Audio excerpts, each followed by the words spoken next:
Meron pa nga akong isang kakilala, sabi niya pauwi na raw siya ngayon dahil nga hindi ko alam kung maling decision ba o ano. Galing daw siya ng originally sa sa BC. Ngayon meron daw siya isang kaibigan na nagsabi na lumipat ka rito, maraming mga applyan dito. Paglipat niya raw, wala rin daw siya nakuhang trabaho. Ang problema nun, naubos na yung time niya na pag-stay dito sa Canada.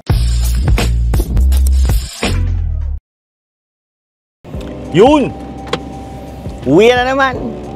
Grabe ang init! Pati dun sa namin, yung sa area namin, naglagay yung kasama namin ng area namin. Makikita mo nagte-29 Celsius, isipin mo yon, pakainit.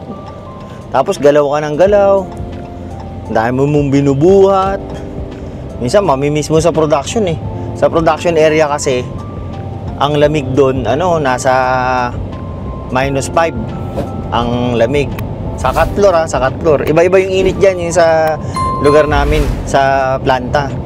Pagka nasa Katlor ka, kasi mga frozen na yung mga baboy, flash freeze, nasa -5 ang lamig.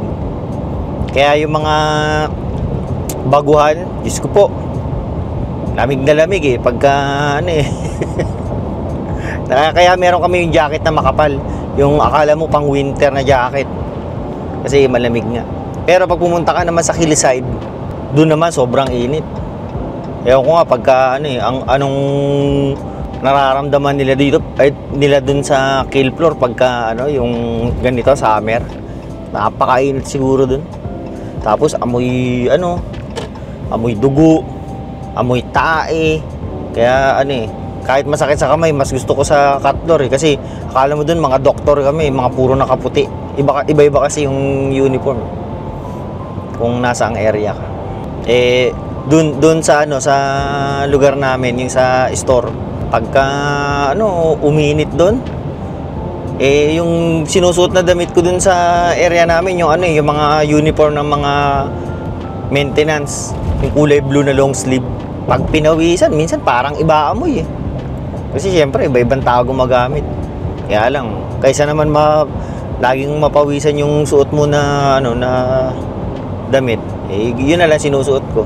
Tapos nga pala, reklamo ko ng reklamo sa trabaho, samantalang sa ibang lugar ang daming nagme-message sa akin. Ayaw, karamihan kasi ayaw lang nila ipasabi na yun nga, na nanghihingi ng tulong.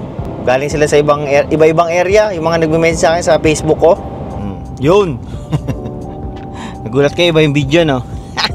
Ko lang, itutuloy ko lang yung video ko nung isang araw pa. Kasi nalobot yung telepono ko, kaya ito buwisit. Tutuloy na lang natin yung video. Saka hindi, umalis kasi kami nag-camping kami, kaya tagal ko na namang walang video. Pero yun nga, yung sinasabi ko, maraming nagme-message sa akin na gusto nilang lumipat ng province, na gusto nilang pumunta rito dahil nga yung lugar nila mataas yung employment rate. Di ba pagka pagka mataas yung employment rate ng isang province yung lugar, hindi na nagbibigay ng LMIA, hindi nagbibigay ng work permit, hindi na re-renew yung mga kontrata. Yun yung nagiging problema ngayon, na nabanggit ko nga na dito sa Brandon, dito sa Manitoba, maraming trabaho pa na nagbibigay ng LMIA. Hindi ko na alam kung anong specific na mga trabaho, pero marami. Dito sa High Life, kung kayo ay mag-a-apply sa High Life, nagbibigay sila ng Yun nga lang ang problema, kasi baka may mga nanonood sa akin na mga nasa Pilipinas, sa agencies tayo. Pag kayo nandito kayo sa within Canada, may chance pa kayo mabigyan ng LMIA. Ang dami nagme-message sa akin, nasa Alberta sila, nasa BC, marami sa BC nagme-message sa akin from BC na gusto na nga lumipat. Kahit nga meron pa akong parang nagpapakilala na kamag-anak ko, pero hindi ko siya kilala. Na gusto na nga lumipat dito, nasa Quebec yata, pero ibang case naman yun, na Kung nahihirapan siya dati, mas mahirap ngayon. Yun ang problema. Kaya yung mga ano ngayon, naghahanap ng trabaho, nagkakanda-ugaga na sa paghahanap ng trabaho kahit sa ibang lugar na. Ang problema mo dyan, syempre merong ibang ano na naman yan, may ibang problema na naman na kakaharapin pag ganyan eh. Kunyari, ibang province ka galing na nagtatrabaho tapos lilipat ka. Alam ko merong minus points yan eh kung kunyari ikaw ay nag-a-apply ng PR mo eh. Mas maganda kasi kung saan ka nag-originate na province, dun ka lang. Meron pa nga akong isang kakilala na ano na sabi niya pauwi na raw siya ngayon dahil nga hindi ko alam kung maling decision ba o ano. Galing daw siya ng originally sa sa BC. Ngayon meron daw siya isang kaibigan na nagsabi na lumipat ka rito, maraming mga applyan dito. Paglipat niya raw, wala rin daw siya nakuhang trabaho. Ang problema nun, naubos na yung time niya na pag-stay dito sa sa Canada. Ayaw niya naman daw isugal na mag visitor visa kasi mauubos nga raw yung pera niya. Baka raw yung kakarempot na pundar niya maubos, tapos baka mapunta pa sa mangungutang siya, yung mga ganun, para lang makapag-stay. Kasi isipin mo yun, pagka nandito ka sa Canada as visitor visa, tapos hindi ka ready, ang laki ng gagastusin mo rito, di ba? Tapos wala kang consistent na income. Saan mo kukunin yung pang-rent mo, kung kunyari yung mga pangkain mo, yung everyday needs mo. Mahal, di ba nga, ang dami nga nagsasabi, alam niyo naman to na mahal manirahan sa Canada. Paano kung wala kang means of income? Kaya yung iba, yung tulad nung yung tropa natin na yun, uwi na lang daw siya. Kasi nga, wala siyang magagawa wala siyang makuhang trabaho sunod-sunod na yan.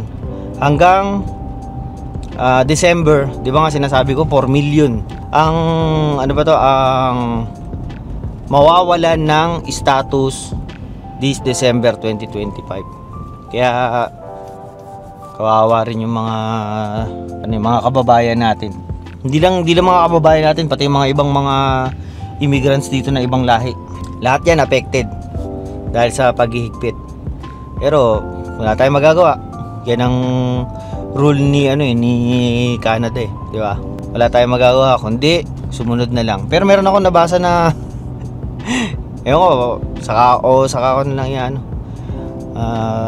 Maraming lugar na dito sa Canada, mga under the table. Lugar daw ng puro cash job. Babalita ko na lang sa ibang panahon, sa ibang araw, sa ibang video. Interesting topic. Tapos puro Pilipino pa raw yung nagtatrabaho dun sa isang kumpanya na. Muna natin yung detalye bago ko i-marites sa inyo.